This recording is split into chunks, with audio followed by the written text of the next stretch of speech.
Welcome to the Maythorn Monthly. We've got cars and planes and boats. We've got dogs and cats and goats. We can take you there by train and then bring you back again.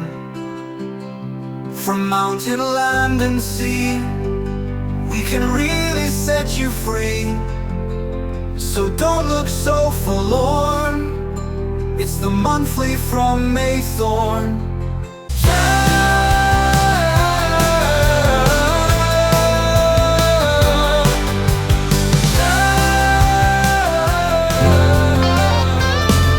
Welcome to Romania.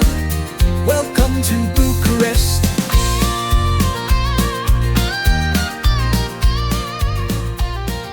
As we approached the Danube Bridge, we could see the traffic building up ahead, and we soon found out that roadworks on the bridge meant that a one-way system was in operation with traffic lights.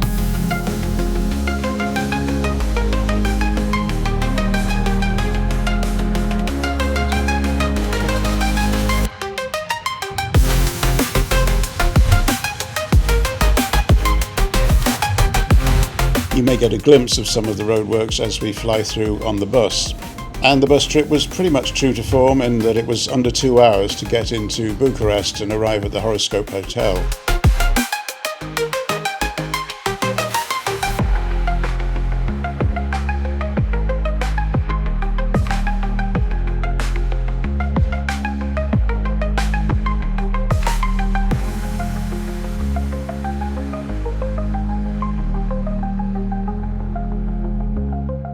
The Dimbovica River runs through the centre of Bucharest, so you see that a few times, and the wall art in the city is building art, as you can see.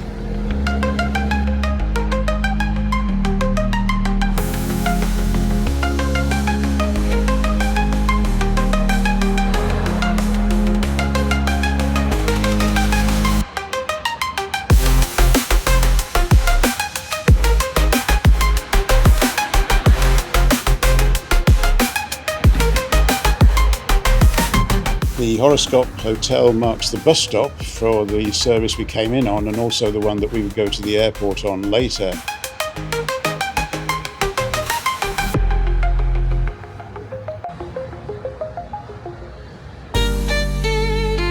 We're going to walk from Uniri Park, which is Union Park in English. It's got all these fountains everywhere you look. Look beyond the fountains, you'll see more fountains.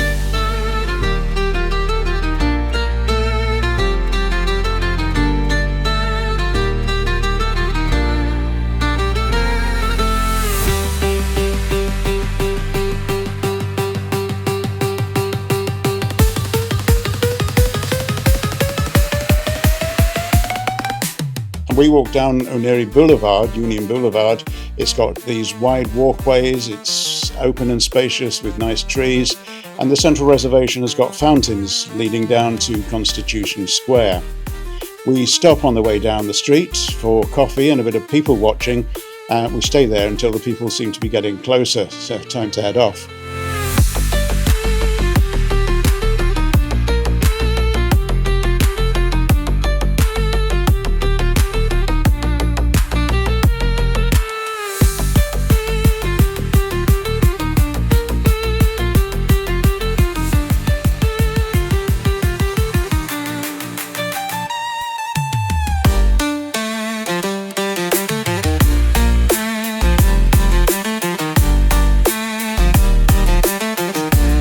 When you reach Constitution Square, the building straight ahead of you is the Palace of Parliament, quite an impressive building, and the area is surrounded by other important buildings like the Ministry of Justice and the Institute of Statistics.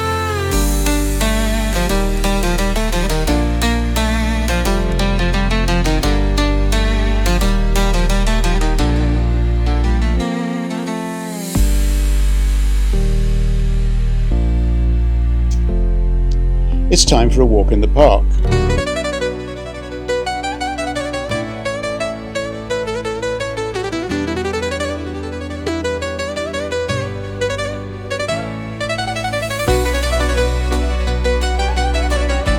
The lake has been partly drained, so we're going to head for a part of the lake which still has water in it, and you can see a bridge in the distance, so we make our way towards that and pass various monuments, water features, statues, and the bin men, of course.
We've got a map of the old town, so let's go and have a look round there.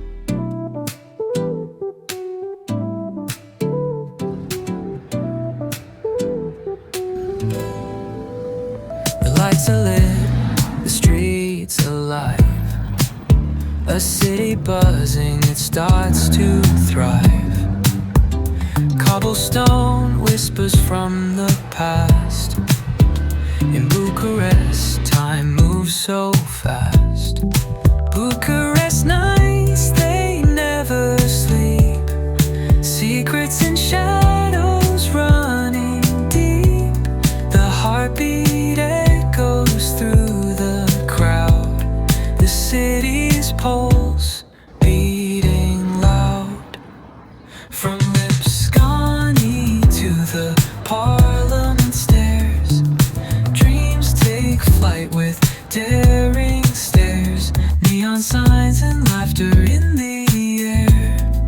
Bucharest call, we'll meet you there.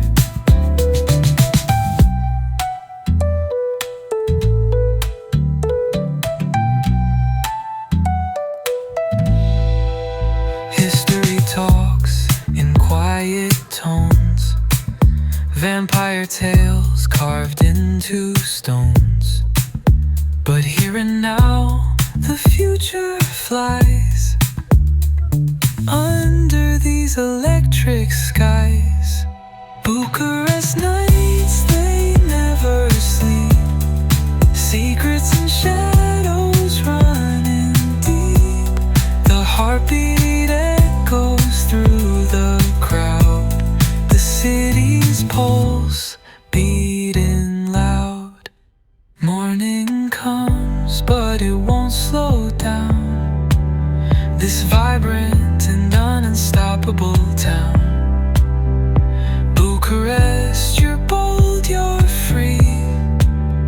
Forever alive, eternally me. I've had 3 different visits to Bucharest now and seen 3 different parts of it, but this has been our most extended stay, and basically we're not in a hurry to come back here.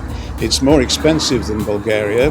The traffic here is horrendous. People drive like mad things. The place is busy, it's expensive and not particularly good value for money for this part of Europe. The final pictures I have for you show a down-to-earth English pub. Well, it was called the George and Dragon, but it was nothing like an English pub.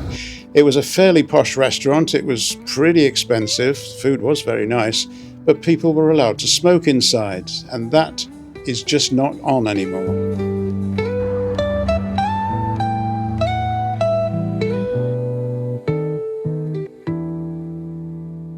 Travel mountain, land and sea. Let our videos set you free. These are the Maythorn moments.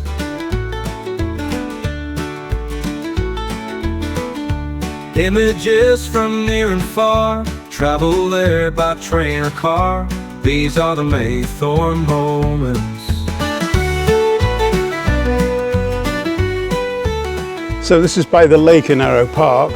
We live just on the edge of Arrow Park in a flat. So we've got all this acres and acres of land, woodland particularly, to walk in.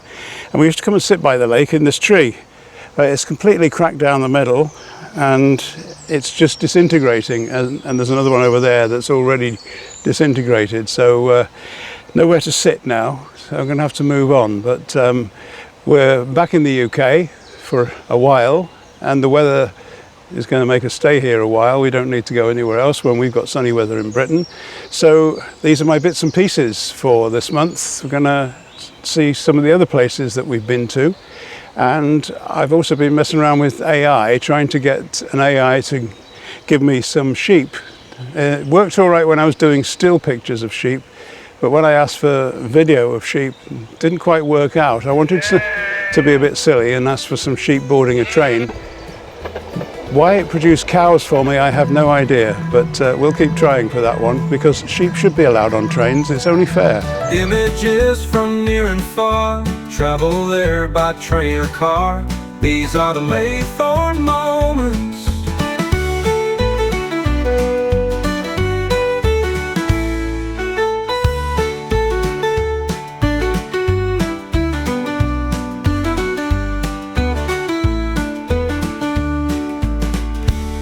Hi Brian, why don't you forget about sheep? You won't find any in the park. Just do what I am doing and take a picnic and a blanket and chill out. Or if you want some exercise, you can walk for miles here in Arrow Park. Or you can join the school kids having a race up near the hospital. Go on, you know you want to.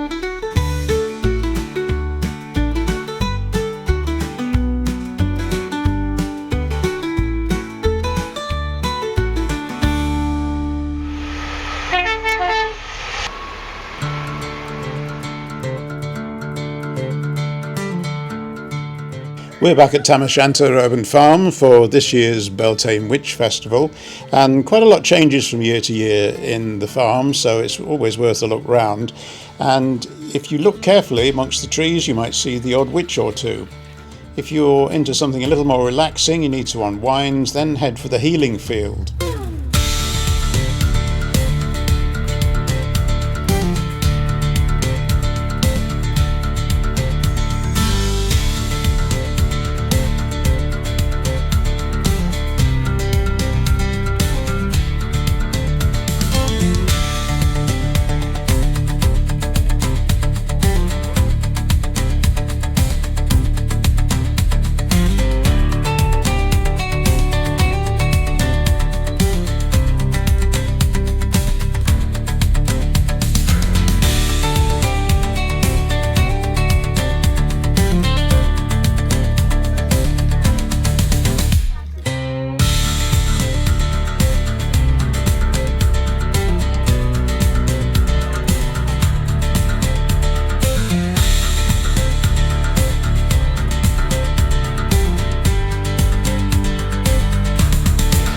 April showers or Mayflowers, they're all here at Nest Gardens at the moment. It's spitting with rain slightly, but there's lots of little places you can shelter, although this one has actually got a great big hole in the roof, so I better not stand right in the middle.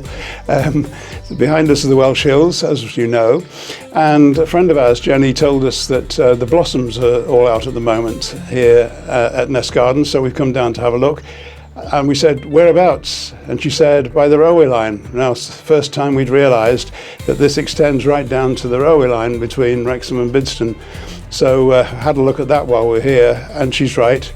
There is a railway line running past it. How come we never noticed after all these years? Anyway, it doesn't seem to matter what time of year you come, there's always something different here at the Nest Gardens, but also at the RSPB in Burton, where we've also paid a visit to recently. It was a nicer day then. Morning dew on the meadow skin, a heron glides where the reeds begin. Each ripple whispers to the sky as the wetlands breathe and never lie.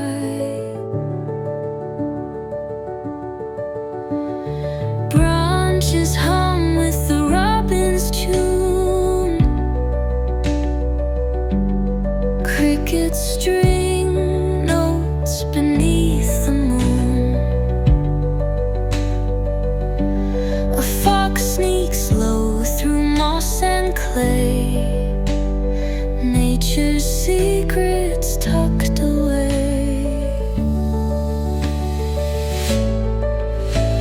Sing to the leaves that flutter free,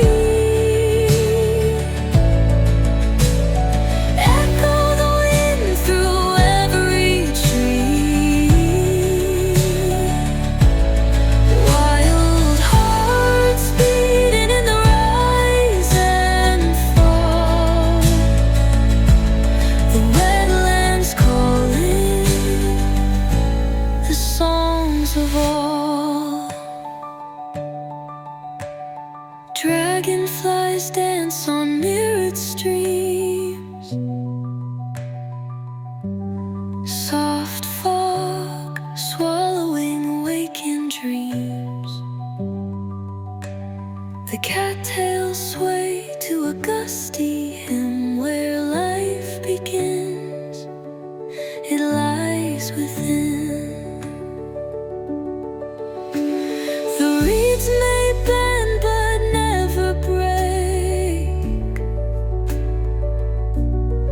ospreys dive into a mirrored lake. Countless lives in this sacred womb, blooming wild where silence blooms. Sing to the leaves that flutter free,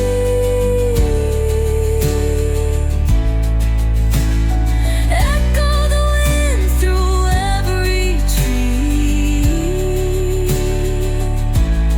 Wild hearts beating in the rise and fall, the wetlands calling, the songs of all.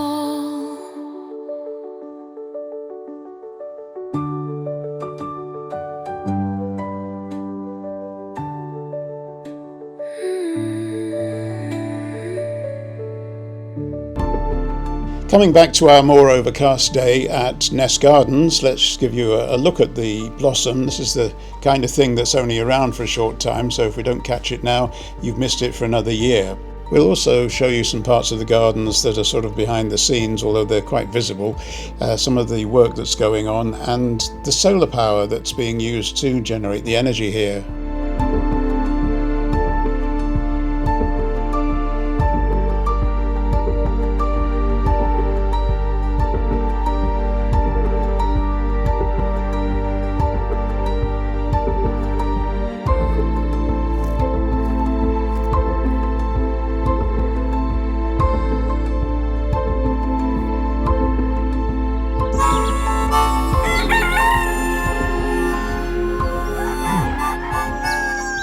He's shown the sheep, he's shown the sheep. He even mucks about with those who cannot bleat. Keep it in mind, he's one of a kind. Oh, life's a treat with Shaun the sheep. Oh, come and blink with Shaun the sheep. I went on a trip to Yorkshire with my granddaughter Jess, and I gave her one of the spare cameras that I've got, and she took these shots out the train window. And she's promised me some more footage in the future when she goes on other journeys. They call it God's own country. It's Yorkshire's dales and moors. We travel across the Pennines, a train trip to explore. Welcome to West Yorkshire. Let's spend some time in Leeds. We'll take the train or ride the bus, or even drive the car to bring the Maythorn Monday. We'll travel near or far. I think I've had enough sheep for now. The famous sheep that I haven't mentioned is Sean the sheep. I decided that I'd be Sean. I have had my hair cut. I put on a bit of weight over winter, so I decided I need to lose a few pounds, so I went to the barber's. That generally does the trick. Brian, you need to have a wild hairstyle to allow your brain to function properly. I think you made a mistake having a haircut. You may not recognise this. I've been here several times before, but in the distance there is the Wrekin Giant. It's a Green King pub that I can go in, order stuff on the app. We've been eating here again. One part of Telford town centre that we'd not explored, there's a great big shopping centre we have told you about, is that round one side of it there is a bus station, quite a decent sized bus station, and you can get and see various places in the area.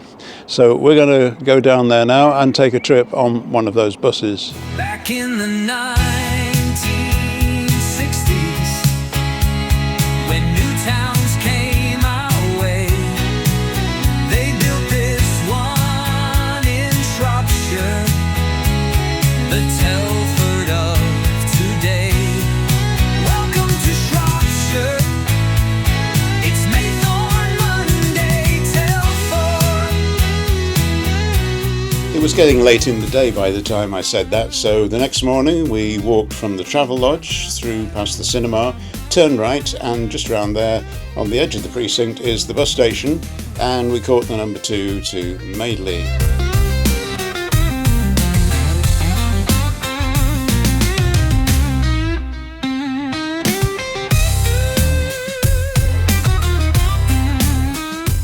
We couldn't find any public transport that would take us to Ironbridge, so we decided that it wasn't too far to walk from Madeley out to the Bliss Hill Victorian town. So we walked there, found that it was £27 to get in, and decided not to. We'd had a nice little trip out anyway. So £27 for 2 people. I make that £54 and a bit of parking as well. It doesn't seem a very economical trip. Probably would have cost us more than our whole 2 days in Telford.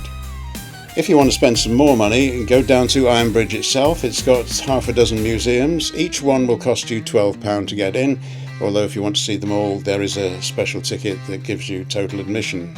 We walked back into town a different way and headed for Greg's to get some lunch.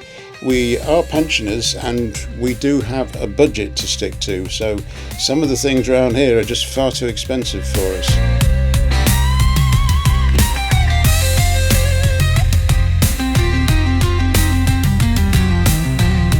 Back in Telford Centre, the girl that was skating round the previous day was still skating round. In fact, she seemed to do it more or less all day.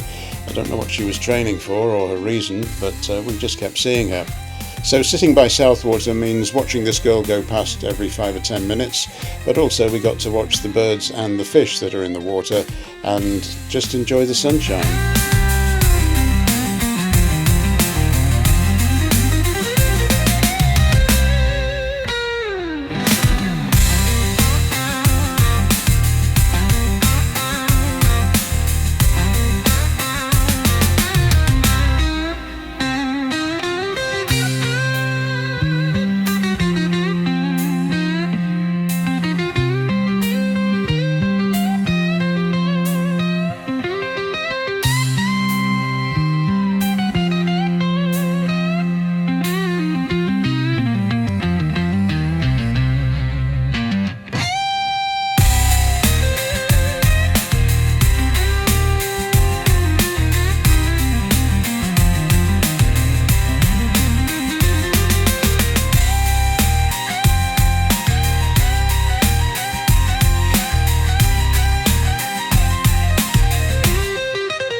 So we went to Madeley, or it could be Madeley. I'm using the pronunciation Madeley because of a TV presenter called Richard Madeley, so I'm taking the pronunciation from him.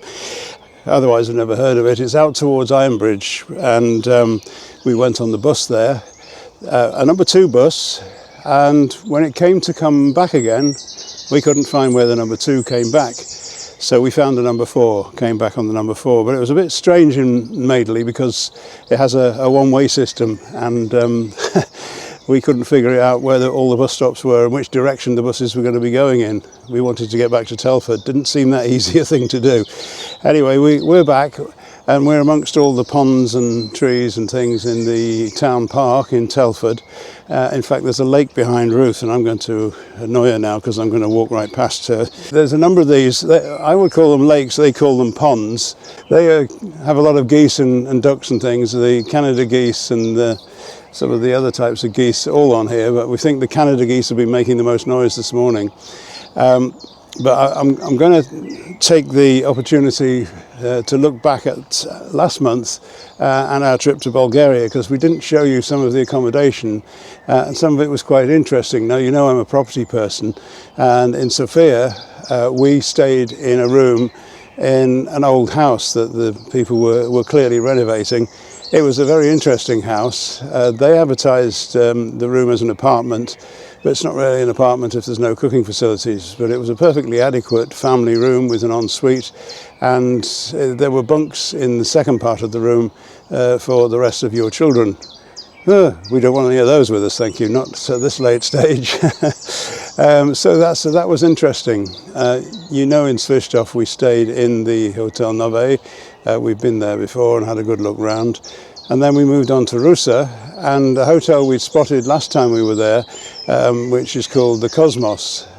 So we stayed in the Cosmos because it was very near to the railway station and the bus station. Of course, on the trip we did last month, we were mainly using the bus. Didn't matter which, though, because they're both close together. So that was a nice hotel, a bit of a walk into the town centre. But the main thing when you've got the baggage and you're coming off a bus, you need to be getting to the hotel pretty quick. Our final destination was Bucharest. We decided to stay a couple of nights there. I don't think we'll stay again. You've already heard what we thought of Bucharest, but the hotel itself, I'm afraid I don't like doing negative things, but if I'm going to talk about it at all, I'm going to have to talk about it in the negative. I think we'll leave that one actually to another time. I will tell you about it at some point. You need to stop visiting fields and forests and go somewhere safer. You never know what might drop on your head. And keep an eye on where you're walking. Those sheep might have dropped something in the grass. As we've been looking back on our trip to Bulgaria, a couple of things that I didn't tell you last month. Liverpool Airport was undergoing a lot of changes. We couldn't get our usual coffee at Starbucks, but on the plus side, we didn't have to take out our liquids and laptops because they'd just completed the changes to the new technology.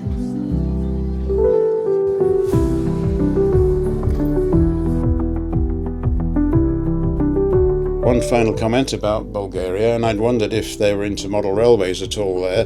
But yes, in the station at Sofia, a great big room had been devoted to this layout, which they'd planned and built. It was locked, of course, when we were there, but it gave me some hope that there is some railway modelling in Bulgaria. Back in Telford, and we actually walked down towards the International Centre, which we've always known was there, but never had any reason to go. But it was the way the sun was catching the roof. It's a very reflective, almost like tinfoil substance on there, it would seem.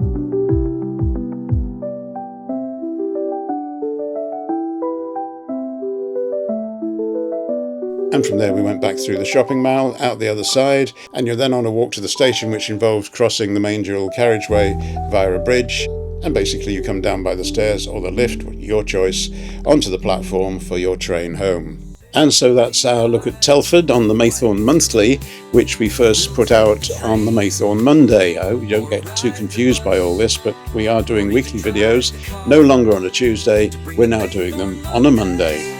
We'll travel near or far, we'll take the train, or ride the bus, or even drive the car, to bring the Maythorn Monthly So, beautiful weather in May, wasn't it? The sun is shining on us once again. I'm at the New Ferry Butterfly Park. We haven't seen a lot of butterflies, but it's a very pleasant strip of land alongside the railway and a nice place to be on a sunny afternoon. So it doesn't really matter much about the butterflies. We've seen one or two, and we're not butterfly experts, so that wasn't one of those things. As you gathered, we've been in Telford for a few days, and I've got to move on now. I've already been up to Burnley to see my friend Steve, and there wasn't much for me to do there because he had been doing all the videoing, but also he got one of his men to do all the talking as well. If you remember, there was an area that was always flooded, and we were calling it the swimming pool. Well, that is the cellar. And he's now starting work on the cellar with a new team of a couple of men who are going to make it into a proper cellar, drain all the water and all that. And I'm not going to tell you about that because he got his man on the job to do that for me. Hi, so when we first arrived here at Steve's property, there was water ingress and a lot of cracking in the slab. So our first point of works was to remove the slab to see why it was cracking. On that, we come across the middle here where there was quite a substantial crack. There was only 1 inch of concrete in places. And over here against the edge, that was how much, you only had about 30 mil of concrete in areas. So we dug all that out, removed it outside, ready to be removed from site, from a grab. Once we removed all the concrete and we were back down to the sub-clay base, it was way out of level, so we got our laser level out, did all our checks, dug a 125 out of the centre, hence why the footings, the step footings are on show as of now.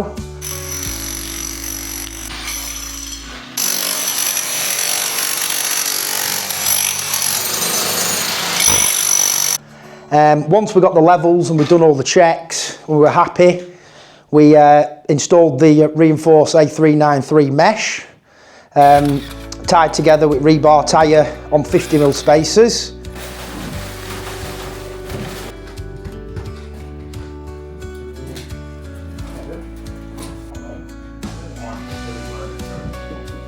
The next phase was the starter bars for the retaining wall. So the next phase was remove the retaining wall, block retaining wall that had severe cracks in several places.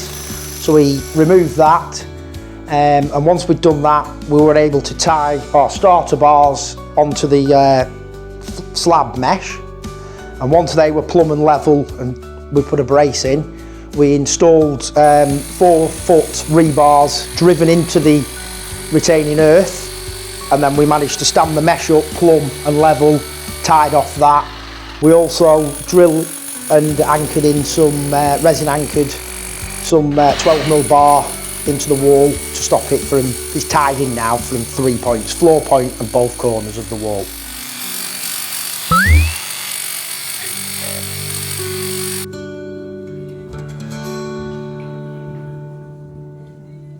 So once we'd finished the work to the retaining wall, it was time to form our perimeter shutter, ready to take the perimeter drainage channel. So as you can see, it works its way around over there to a sump chamber that we've installed at the finished floor height. So once today we've done the pour of the slab, it'll be time to remove these and start our work on our shuttering on our retaining walls.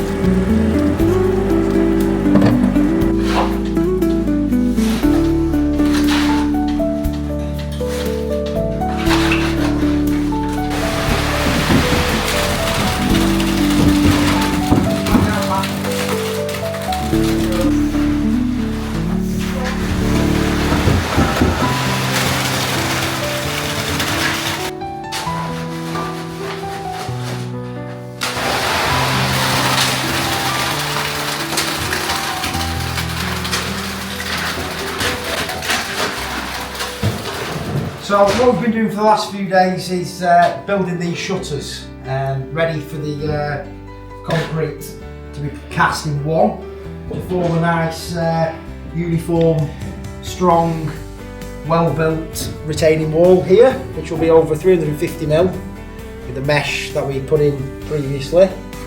As you can see here, we've got a chute made.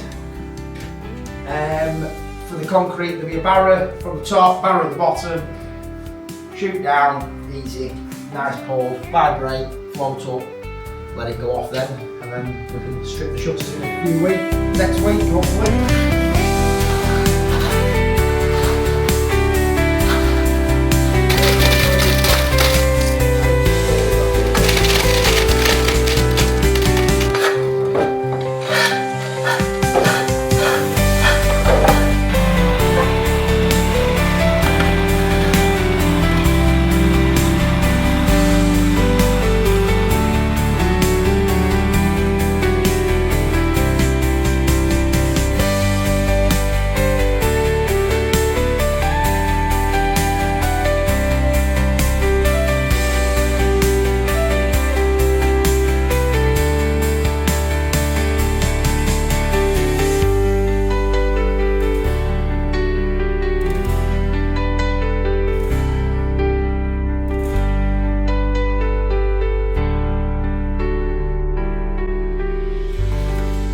Right, I'm going to look at some of my own properties now, and this is Trythin in North Wales, where Bob, I was showing you earlier, was actually creating loads of dust as he got rid of all the old mortar from these bricks.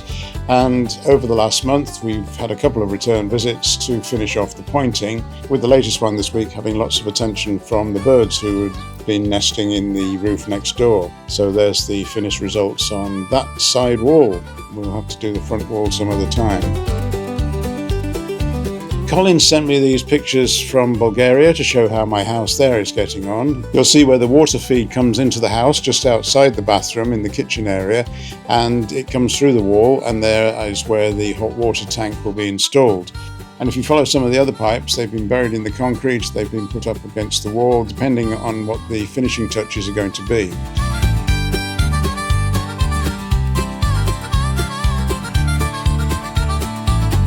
We have cold water coming through, as was demonstrated there, and hot water when we've got the tank.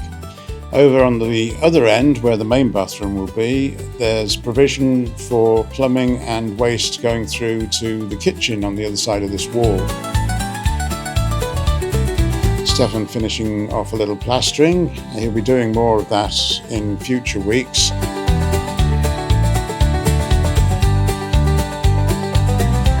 And here's how it looks on the kitchen side, where it all comes through, and that is quite a long way off yet, putting a kitchen in.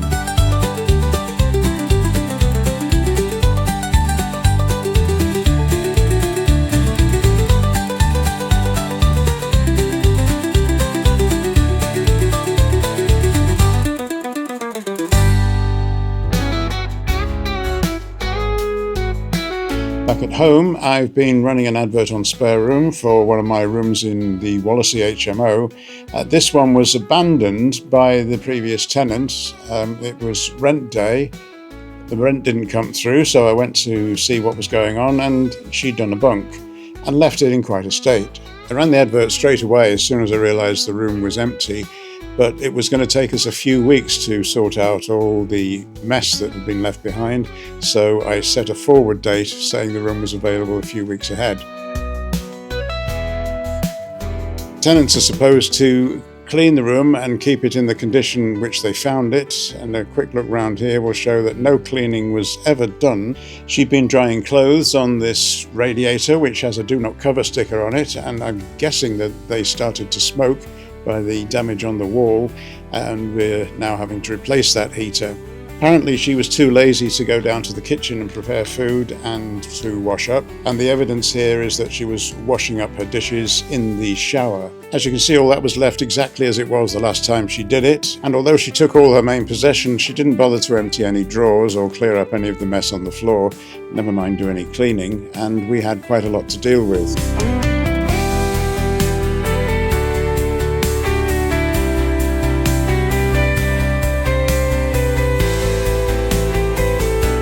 We even found one of the ceiling strips from the shower just left on the floor and rather bent. These are the pictures after we'd done the remedial work and everything is back ready to be advertised again. Bob repainted the walls and the ceiling in the various colours, white and the contrast colour. And I had to reprogram the wireless switches that turn on the room lights and the shower lights separately.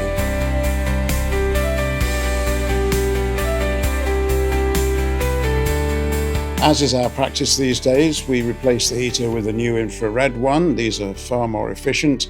They heat the room extremely fast and they cost about half the amount of electricity to run. We're also now fitting bedside lamps in our rooms that are operated by touch.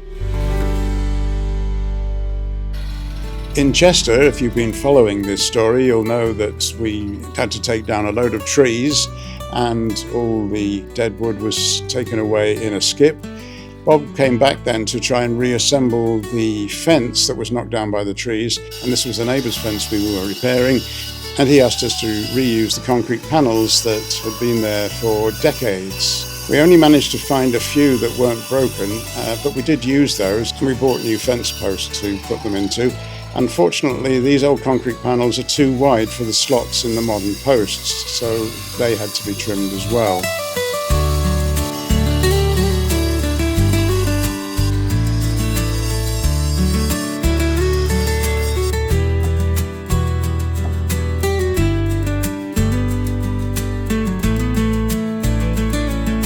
Once we'd finished doing what we could, the neighbour wasn't happy with it at all, and so we agreed to come back at a later date and do it our way. In the meantime, another one of our rooms in the Wallasey HMO had gone empty, and this was left in a much better condition. Needed a fair bit of cleaning, particularly in the ensuite areas, but we were ready for that, and we already had some improvements in mind before we let our next tenant in. I'd never been happy with the plastering under the bay window, so Bob said the best thing to do would be to cover it up with some plasterboard and then skim that and paint it. Traditionally, landlords have painted all the walls in their rooms with magnolia paint, but we've moved away from that now, and this is the last of my rooms that I've actually had the walls painted white. We already had a tenant lined up for this room, and he had told me when he came to view that one of his favourite colours was purple, so we got a purple colour specially mixed for him down at B&Q. We already had a feature colour in this room on one of the walls, and the purple went over it, and we only needed one coat. While we're looking at the progress with the plastering under the window, take a quick look at the carpet. It dates back to 2013, and it's actually quite thin because they told us that bedroom carpets didn't have high wear. We forgot that people are going to live in these rooms, so it's seen better days. So with all the painting done and the cleaning in the ensuite areas, and also we replaced the toilet seat, that always seems a good move for hygiene reasons, and then we moved on to the carpet, which meant taking out all the furniture and revealing the bare floorboards. At any point in the future, anyone who bought this house could actually sand these down and restore them, but we believe in trying to keep the noise down from the upstairs rooms, so we always carpet in the bedrooms. As you can see, a good carpet transforms the room, but it was actually twice as thick as the old carpet, and the entrance door didn't fit that well over it. But don't worry, Bob was on hand to come and scrape a little bit off the bottom.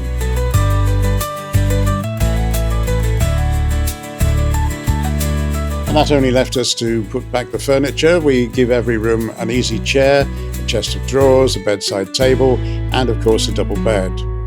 And now we're heading back to Chester to do the fencing our way. I was using Ruth's car to transport the fencing panels because it has a roof rack, and we couldn't find the rope, so I had to go and buy some straps, some ratchet straps, which I hadn't a clue how to operate.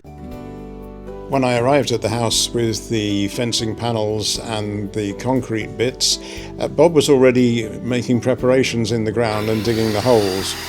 Due to a hidden concrete base, which is quite well underground, we can't let the full height of the posts remain, so we have to lob a bit off the top. As most people will know, you put these posts in and fill the hole with postcrete, which is a fast-setting cement concrete. You're supposed to put the water in first and then add the powder. We don't always do it that way, but Bob decided to follow the instructions on the tin on this occasion. As you can see from the neighbour's side of the new fence, his concrete panels are still in place.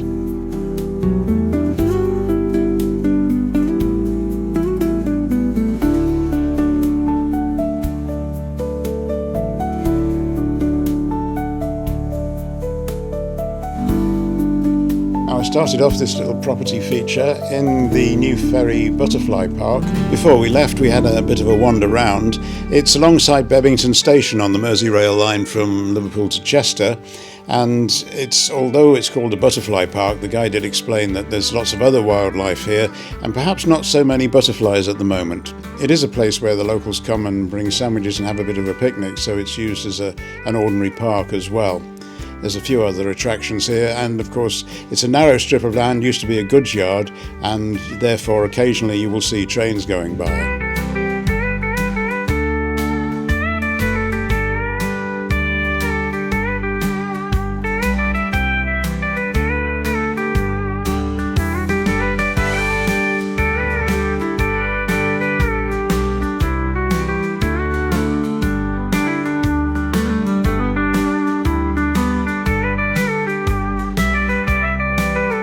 The Cheshire Wildlife Trust have leaflets of various types that you can take away with you, some of them about the wildlife, but of course the one that interested me most was about the history of the place as a railway yard.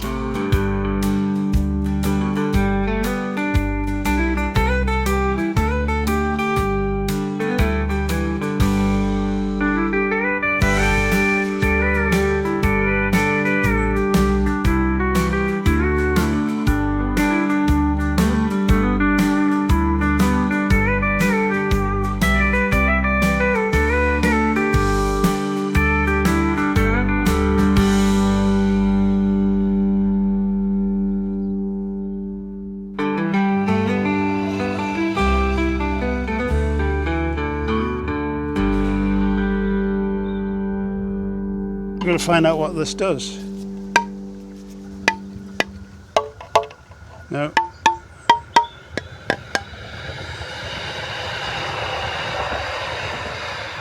I'm not going to make any music with these, am I? Near or far, we'll take the train, or ride the bus, or even drive the car, to bring the Maythorn Monthly